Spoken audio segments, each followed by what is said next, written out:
so much for joining us and welcome to Camnet TV's breakfast show, Rise and Thrive. This morning I'm Tapelo Joe Smata. I have Mr. Banda coming from the Advocates for National Development and Democracy. Joining us this particular morning is the Executive Director. Mr. Banda, good to see you after a long time. Indeed, after a long time. Good to see you, profoundly humbled and honored to be here. This is a very important platform. Without you, the media, we cannot execute our mandate effectively and efficiently. Okay, fantastic. Good to have you here, Mr. Banda. Now, Mr. Banda, you are coming post-independence celebrations. Obviously, you are aware that Zambia was celebrating its 61st independence anniversary on Friday. Now, the question that we'd like to ask you, Mr. Banda, is how is independence after 61 years? Independence after 61 years. After 61 years. How is our freedom? How is our economy? Economic liberation? Of course, Zambia gained its independence 1964. We are now 61 years old. From our perspective, as NDD, Zambians' economic performance at 61 years remains on a positive trajectory. Okay. Driven by renewed investment, mining activity in the mining sector, and revitalization of key strategic assets such as Konkola Copper Mine, Mopani Mine, and also the open up of new mining investment.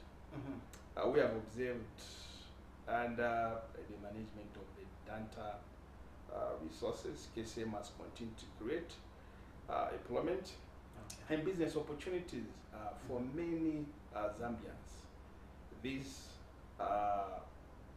developments are actually contributing significantly to the growth of our economy and also stabilizing the domestic economic performance of our country. Of course, we have observed also, which we are happy, that many Zambians are now engaging into mining activities. I mean local, engaging into mining activities, which is a good development. We observe small-scale miners on the Copper Belt, Northwestern province, which is a good indication that Zambians are now taking ownership of their economic sovereignty. Remember, 1964, we gained freedom, independence, but it has taken time, and actually it's a continuous process for us to liberate ourselves economically. Many Zambians are still under abject poverty, have not been economically liberated, and seeing Zambians getting into mining, exploration of mining development is a good indication that we are heading towards direction in terms of gaining economic liberation. It's one thing to gain freedom to govern ourselves, freedom to come up with our own policies on how we can govern ourselves, on how we can drive economic development, on how we want our people to live. And it's one thing to gain economic independence. And we want to see more Zambians participating in the national economic development, not only in the mining sector, but also in the agriculture sector.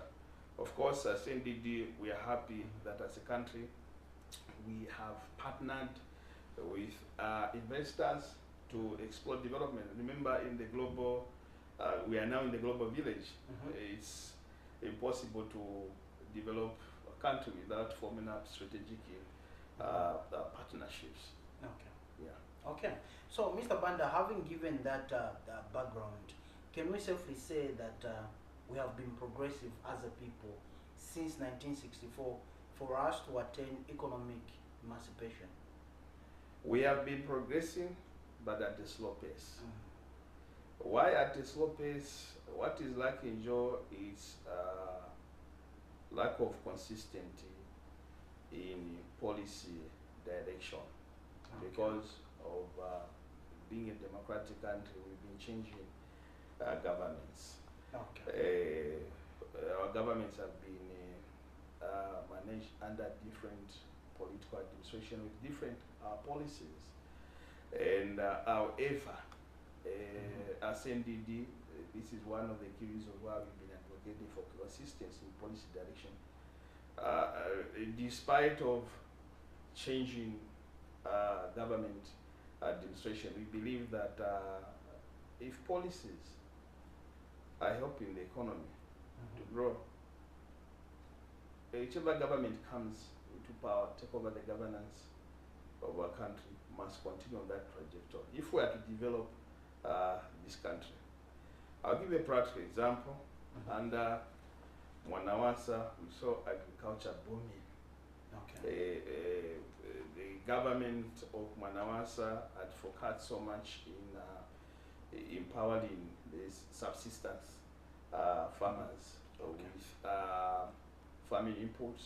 Farming inputs were delivered on time, and also they are subsidized. The prices of these farming inputs were low, and we saw productivity in the agriculture sector increasing, which is very important. You saw at that time the subsistence farmers were significantly contributing to bumper harvest to a point where we started exporting to different countries. Despite of exporting, still the prices of essentials were still low. This time when we export, we expect the prices of the minimum to go high, meaning that it's not making, there's no logic, there's no economic sense in exporting when your own people buying the essentials at a higher price. Okay. Yeah. Now, Mr. Banda, still on agriculture, we saw that we had a good rainfall pattern. However, we even had the bumper harvest. However, we have seen that the prices of mealie meal have continued to be high. And some sections of society are asking that there was a bumper harvest. Why don't we have prices of mealie meal reducing? As ANDD, what have been your findings? What is contributing to the prices of mealie meal just being continuously high? You see, what makes prices of basic commodities to rise, or let me be particular, price of mealie meal to go high, is the scarcity of maize to produce mealie meal. When the scarcity of maize or any product, you expect the price to go high because the demand is high and the supply is low. And the supply is low. Okay. Exactly. So in this regard, you saw, despite having bumper harvest, and despite advising the government to say, don't export maize, so that we have sufficient food security, and also so that our people are able to purchase or afford mealie meal. The government went ahead and exported maize to Congo. Now, that brought problems. You saw how the price of mealie meal went very high. You understand that the means of production of mealie meal requires maize. And these millers, if they are able to, if they are purchasing maize at a higher price, and it's very difficult also to access that maize, you expect, of course, the price to go high. Of course, the other contributing factor is fuel. The cost of fuel, diesel, has been high. That is essential. And one of the important aspects being used to produce mealie meal or other commodities. So with prices of inputs of production going high, you expect the prices of basic commodities to increase. So, to respond to your question, the bigger problem that we exported maize, government exported maize. And it's sad to note that even in this government, we have observed rather that government plans to export. They are making arrangements to export over 200 metric tons of maize to Malawi. Yet we are still buying maize at a minimum, at a higher price. My advice, my recommendation to the government is that don't export maize until you see to it that your people are able to purchase, afford basic commodities, minimum at a fair price. That's when you can think of exporting the surplus. We can't say we have surplus when our people are still buying minimum at a higher price. Okay. Muno Zambia, Joe, a 5 finger is what satisfies our people. If a common man cannot afford minimum, 25 kg minimum, according to an ordinary citizen, it means the economy is not doing. Does this also translate to the... those are fundamentals that a common man is looking at. Prices of basic commodities, akavunga, ka cooking or ka tomato, ka oil. Those are the key fundamentals that an ordinary person assesses to see if the economy is well or not. If they are not able to afford the kaunga, they say the economy is not okay. The leadership that we have is not thinking of us, or the policies that they are implementing, they are making our economy hard. Remember, it's on record that the UPND government was voted on a premise that they are going to reduce the prices of basic commodities to a fair price, and also improve create a conducive environment, reduce the cost of doing business in Libya. But all these fundamentals are still high. Actually, they're going higher than the found. Okay. Now, Mr. Banda, let me find out from you. For the longest of time, we have talked about diversification. In the mining sector, there have been concerns that we are solely dependent on copper, and calls have come in to say, can we diversify?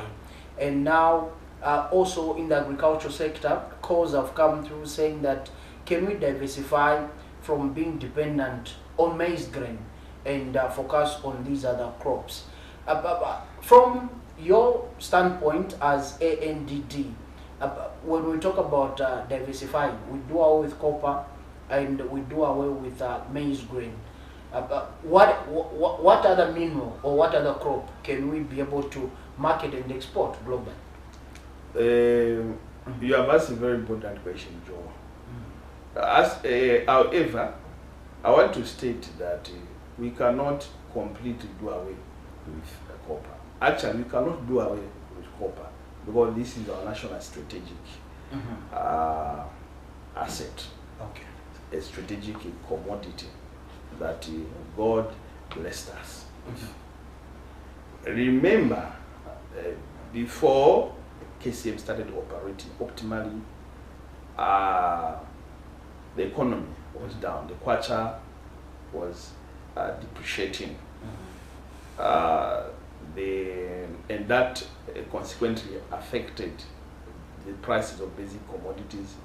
As a country, I believe we are an import-driven country. So when the exchange rate is poorly performing, you expect the prices of basic commodities also to go high because the cost of importing these basic commodities is high. Okay. Now, after the investor, the data took over KCM, and increase in production of copper has increased.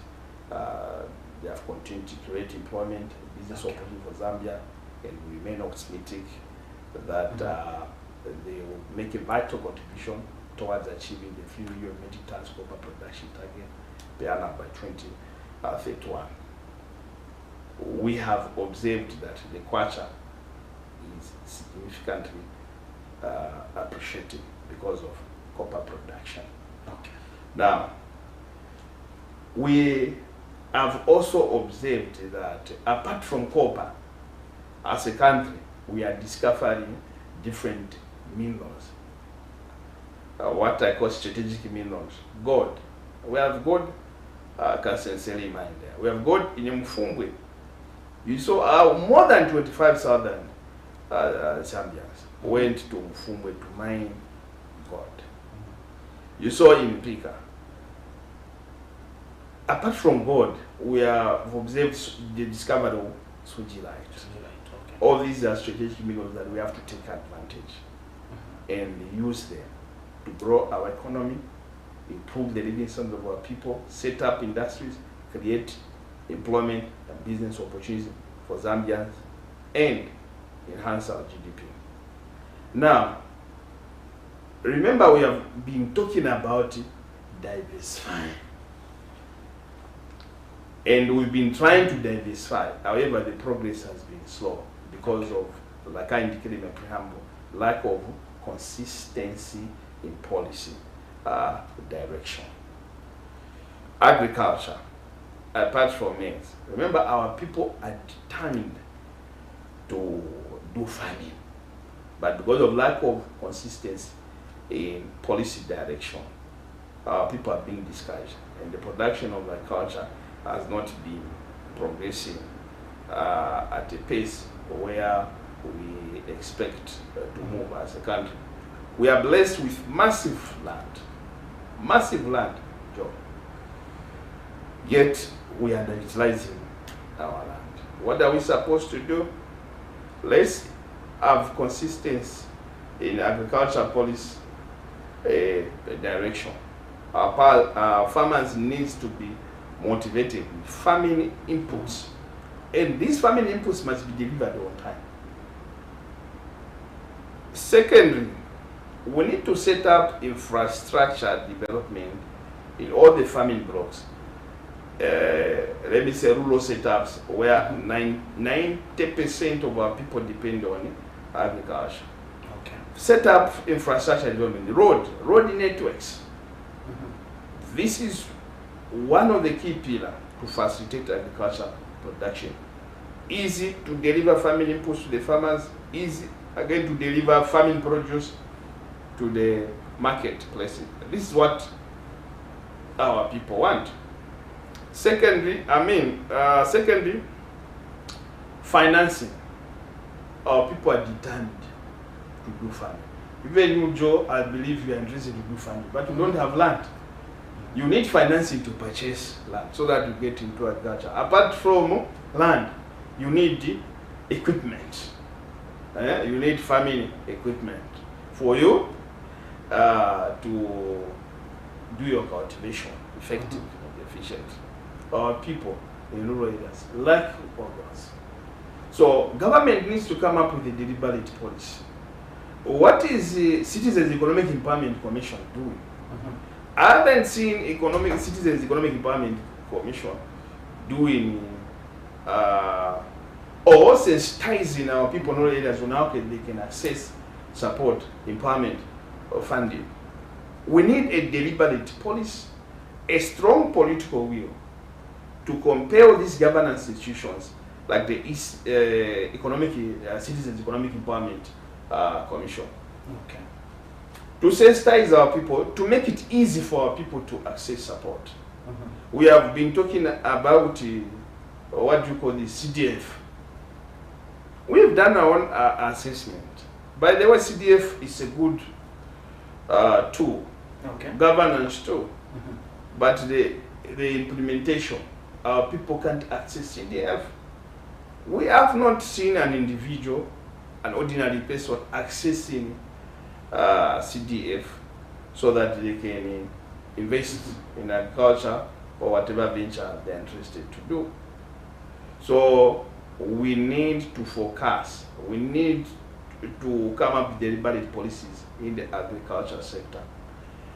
There's no country that can develop without a viable agriculture sector. Talk of America, talk of China. All these countries are subsidizing farming inputs in the agriculture sector. So we need to tap in or copy their model. Remember that there's no new model that we can use to make our agriculture sector. All the models are old. We just need to refine them. We just need to copy. There's no new ways of getting success. The only ways that we know is hard work, innovation. Let's implement that in the agriculture sector. Let's utilize our land. We look at countries like Egypt, even Libya, for example, desert. Israel? Yeah, talk of Israel. Look, the agriculture that those guys are doing. Let's see it happen. Even kuli Nkondo ku Ukraine. Russia. Despite kuli Nkondo, they are exporting wheat. All what they have is massive land and access to water. Moreover, Zambia has fresh water. We have rivers all over. Let's not be cheating ourselves that drought. Yes, drought. Yes, illegal. But I mean, before drought, what have we been? What have we been doing? These natural. To borrow President Daka in the Chilemas ways, these natural calamities always be there. But what is important is innovation, leadership, and collective hard work. Are we ready for that? Yes, we are ready, but there's need of deliberate policies, consistency in policy direction. Our people, Joe, the people of Zambia, they are so determined. I've moved in different parts of this country. I've seen how our people in the rural areas are hardworking. Who lets them down? Yeah. Do you feel politicians let them down? I feel politicians let them down. I think, from my assessment, I think that politicians are letting our people down. There's no consistency in implementing agriculture policies. When I say consistency, for example, when we say, when is the farming season starting, John? By October, right? We are almost entering into November. Do you have any report about the Ministry of Agriculture distributing FISIP? I have not seen, but I believe that the right time to, in fact, to start distributing farming input is in July, between June and July, so that our people have read or available farming inputs. October, they start cultivating the land. Then, the moment the rain starts, they start planting. Again, I like what President Haka Inde Chilema has been advocating for, though we have not seen these measures being implemented. We need to be doing farming concurrently. Kulibati ni mu June, kulibati ni mu January, kulibati ni mu October. We saw that happening under the Monawasa administration, winter maize. Yes, winter maize. You have good memory. Though you look young, then I'm sure you are. You saw that we had the bumper harvest. Of course. And NCZ, nitrogen chemicals of Zambia, was being utilized. That is our local company. I've seen the government focusing so much.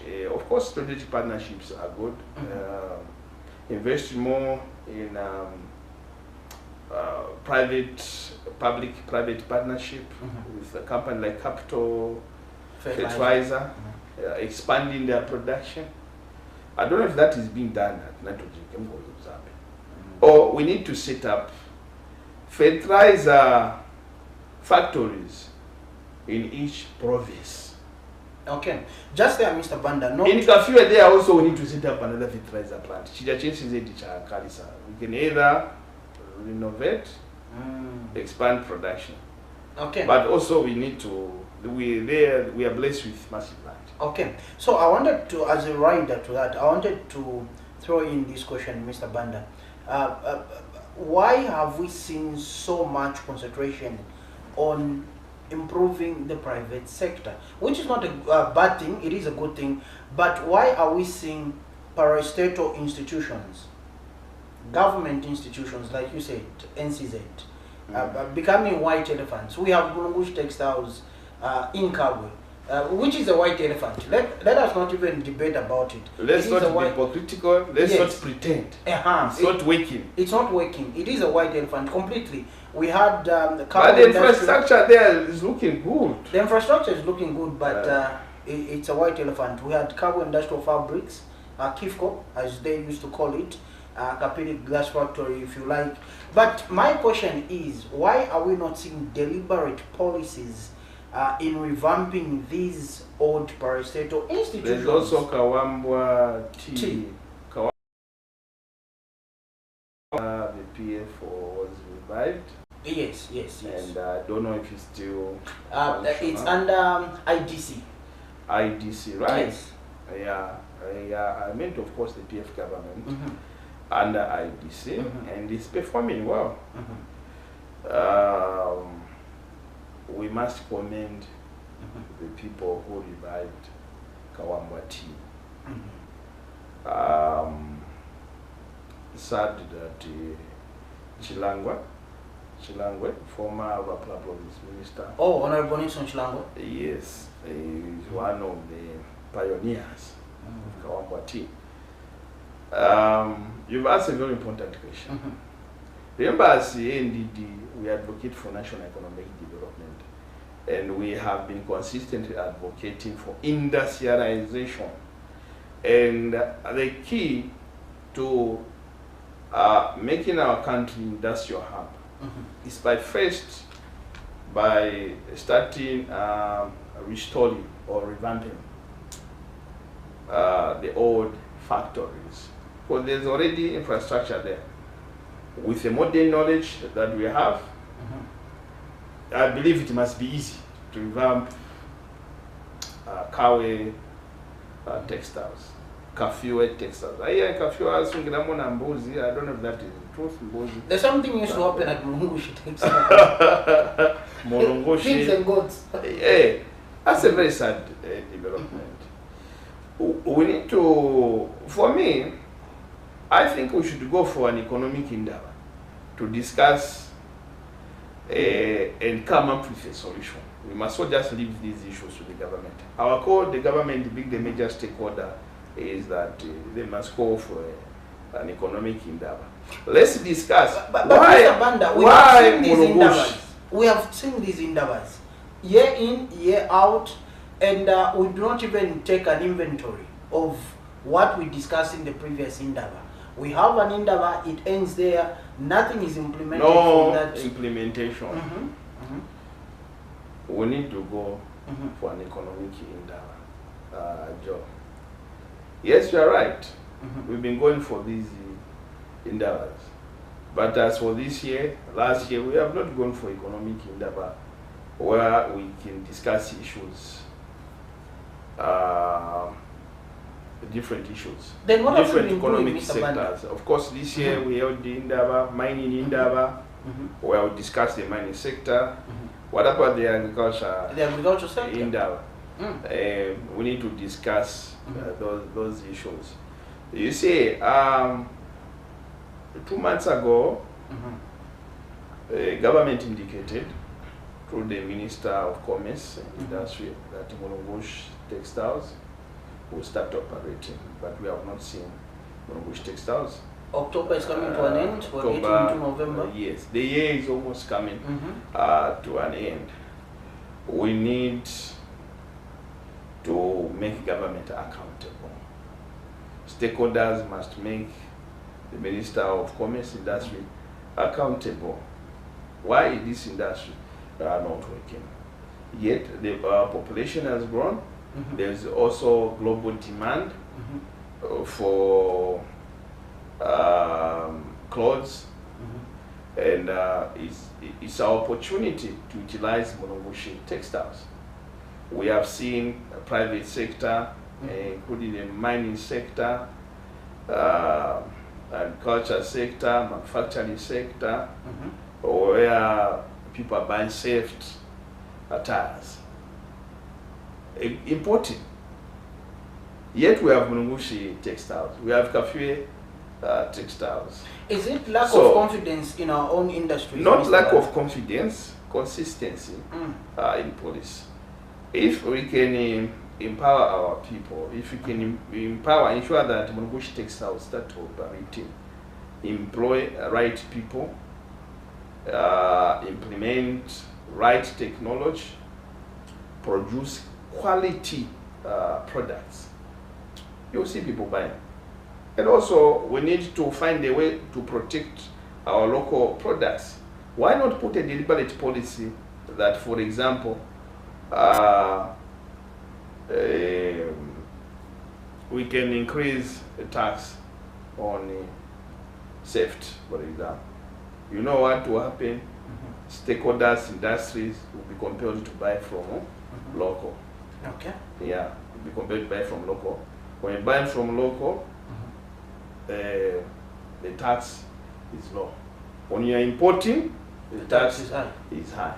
Then again, the other policy that we can implement, you put a deliberate policy to say all government institutions, those who wear, for example, corporate attires, they must be buying from Mulungushi textiles. Even the defense. The defense, exactly. I agree with you. I'm with you on this one. The defense, that all their attires, they must buy from Mulungushi textiles and Kafue textiles. Private companies put a deliberate policy that 40% of the, not even 40, 50% of whatever attire they must buy from Mulungushi and Kafue textiles. Okay. Who automatically everything will fall in place. But on that one, the production will increase, the number of employees will increase, the economy will also be boosted. That's a progressive submission. But on that one, you hear politicians themselves coming up and saying, this is a liberalized economy, and the government has got no control. The government, free economy, yes.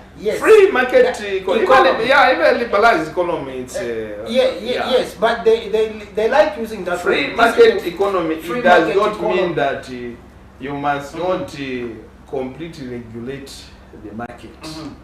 The same free market economy, even in America, it's being regulated. Exactly. In China, it's being regulated. You can't buy a certain product. How do you regulate? Through policies, not by command to say, oh, a Joe Manjapa, Monsieur Gura, Mamotoka, or Mayala, or Kukuchana, or Mulungushi, or Kafue. Put a deliberate policy to say, Imajo Kapena Mugula suit to China. For example, the cost of importing will bring you to 5,000. Okay.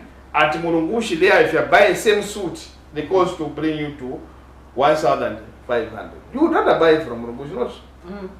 Yes, so it's about regulating using policies. Why do we have consumer protection agents? Of course. They are there to regulate. But we are in a free market economy. Politicians must be made accountable. As a country, it's important that we make politicians accountable.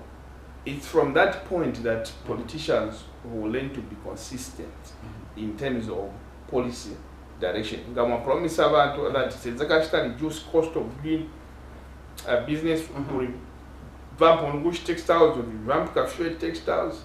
It must stand. But Mr. Banda, we have seen Mulungushi textiles being used as a campaign to buy successful governments. The UPND also came through and brought in machinery. Surely that machinery that was widely broadcast here in Zambia. We even Mr. Banda, commended them. we even commended them, but having been somebody that has interacted with Mulungushi Textiles for the longest time, I can tell you that that machinery, without an iota of doubt, it is not sufficient to run Mulungushi Textiles. Let's be factual, Mr. Banda. I have interacted with Mulungushi Textiles for the longest time. I can tell you that machinery is not sufficient to run the operations of Mulungushi Textiles. And now we are drawing to an election here. The people of Kawo Central, the people of Wacha Central, the people of Central Province. Exactly. They will be told Mulungushi Tizasegula. Tuaraisula Mulungushi Textiles. Voted, they'll vote. After elections, it will still remain a white elephant. Beautiful building, but slowly dilapidating. Mr. Banda, as we begin beautiful building, but slowly dilapidating and becoming a white elephant. As we begin to wind up, Mr. Banda, 2 minutes each. Kindly conclude on Mulungushi Textiles. Then we'll come to voter registration and general elections. Quickly. Well, I like the point that you have indicated that we're going towards elections and the politicians will start coming again, making new promissory notes that we shall revamp Mulungushi and create massive employment. Mulungushi, I want to state, has a potential to boost not just Kawe or Central Province economy, but also to contribute significantly in terms of revenue to our government coffers, which in turn used to fund other economic sectors such as the health, social sector. Now, the key word here is accountability. When politicians come, I want to advise my fellow brothers and sisters, when politicians come and come with new promises, start by asking, questioning them about the old promises which they did fulfill. They'll say they need more time. Accountability has a time frame. You said that the moment Mukat Votera give us so months, you tie them to those time frame. But Munakambati is so years or 6 months or 1 year, Muzashita so Munakamba Munaleta machinery, but the machinery, even this small machinery that you brought, which is not sufficient, is not operating. So how do we trust you? Perhaps it's time to change leadership. Perhaps it's time to make the member of parliament there accountable, the minister of commerce and industry accountable, and the president accountable. These are our leaders. I know we are winding up, Mr. Banda, on the issue of accountability. Have we then, as a country, for the last 61 years, have we been voting in individuals that understand the economics of this country, or we have just been voting in individuals for the sake of giving them positions? Because we know most of these politicians' backgrounds. Some of them have got no business in being in this ministry. Somebody is a minister for this particular ministry, but they have no background in that particular ministry. They have no idea in that particular ministry. You are aware, Mr. Banda. Look, Joe, leadership. Leadership is about collective efforts. Okay. One may not have the experience, for example, may not come from a business background or banking background, where some of us come from, business background. But it's through you, the people, that you can make the leader implement or progress or succeed. Collective efforts. People vote politicians based on what politicians promise. Okay. Not just for the sake of changing. Remember, I gave a perfect example in 2021. People voted based on it. We shall change the cost of doing business. Then the cost of doing business was high. We shall change the cost of basic prices. We shall revamp Mulungushi. We shall revamp nitrogen chemicals of Zambia. We shall empower the local SMEs with incentives, tax incentives. We shall empower the small-scale miners with licenses, apart from licenses, mining equipment. Is So that people happening? based on that, if that is not happening, so it's up to the people now to make the leaders accountable. Okay. And you're talking of collective agreement and collective leadership, Mr. Banda. But we know we have our colleagues, our friends, our acquaintances who are technocrats in these ministries. And they tell us that from successful governments, politicians never ever adhere to advice when directors, PSS, qualified permanent secretaries, advise them. These individuals never agree, but yet somebody doesn't even have a banking background. You have a banking background. If you are put in as Minister of Finance, you'll be able to listen to that technocrat, you'll be able to listen to that director. But we have individuals that are handpicked or cherry-picked, given positions when technocrats advise them, Mr. Banda, they do not even understand first in the first place. Then secondly, because one is a politician, two, because they feel this person can't tell me anything. So they disagree, and technocrats are frustrated in these ministries. Lack of consistency. You see, in my preamble, I indicated that one of the reasons why, as a country, we are not progressing at the pace where we are supposed to progress, despite being blessed with natural resources that we can use to grow our economy. It's because of lack of consistency in policy direction, and of course, it's because of we've been changing government. The other government comes in, they feel that this is not the way we should run our country. No. This is not the way we should manage the agriculture sector. We must scrap off, for example, FISIP. Let's put whatever, I've forgotten the name, where they give these farmers loans. Comprehensive something. Comprehensive something. But the model of FISIP worked well under Manawas. PF never scrapped it off. It worked well under PF. So for me... So why change the formula? So for me, politicians are a problem. And this is the reason why we need to make them accountable. Remind them that this policy was working well. Again, as a citizen, we become politically charged. We support anything, even if it's wrong. Whether I like my leader or not, if that leader is not doing the right thing, if I truly love that leader, if I'm truly a patriotic citizen, I must be able to advise the president collectively. Just because I'm a member of UPND or I belong to a certain political party, and if my party is not doing the right thing, that should not make me support anything or praise anything.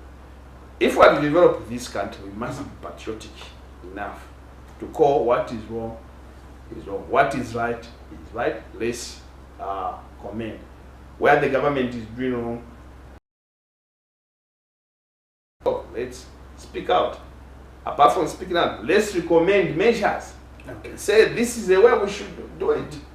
Okay. If this country is to develop, Joe, otherwise we continue moving on this same slow trajectory. People, the young people continue suffering, poverty levels continue to increase, unemployment levels will continue to increase. Okay. Mr. Banda, under 2 minutes as we wrap up, there is voter registration exercise that is currently going on in readiness for the general elections next year. Now, Mr. Banda, there has been a concern that, first of all, the time given for voter registration is not enough, and also there are issues of sensitization. Some sections of society believe that the Electoral Commission of Zambia didn't do due diligence when it comes to sensitization. Other people are not even aware that voter registration is different social media platforms. What should be done in this case when it comes to voter registration? Should we have an extension? It's coming to an end within 2 weeks, and going to the general elections. What are your expectations as ANDD? Joe, you have asked a very important question, and I totally agree with you. Stakeholders, people have raised concerns. Okay. As a civil society organization, we are doing our part to sensitize the people of Zambia. However, that is not sufficient. That is not enough. ECZ has a mandate to inform, to sensitize people where these registration centers are. By the way, let me ask you a critical question. Do you know where any voters registration center is? Around Kablong, I'm not aware, Mr. Banda. Wow, even me, in Minudu, there I have not seen anything. In Kalingalinga, they have not seen any centers. So I'm wondering where ECZ is getting these figures to say we have registered over 200 and whatever thousand. I don't know where they are getting these figures. There hasn't been much sensitization on the ongoing voters registration. Okay. And sad enough, even where ECZ has announced that in a certain area or location of these voter registration centers are, when people go there, we have received reports. They are emerging reports that there's nothing. There's nothing.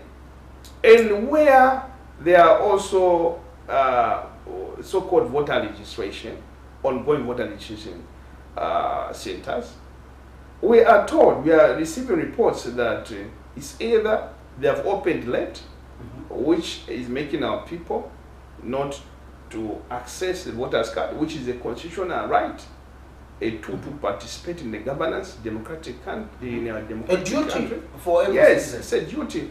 That is the voice of every citizen. The voters card is the voice of every citizen. It is a tool to participate in the governance of our country. It is a constitutional right.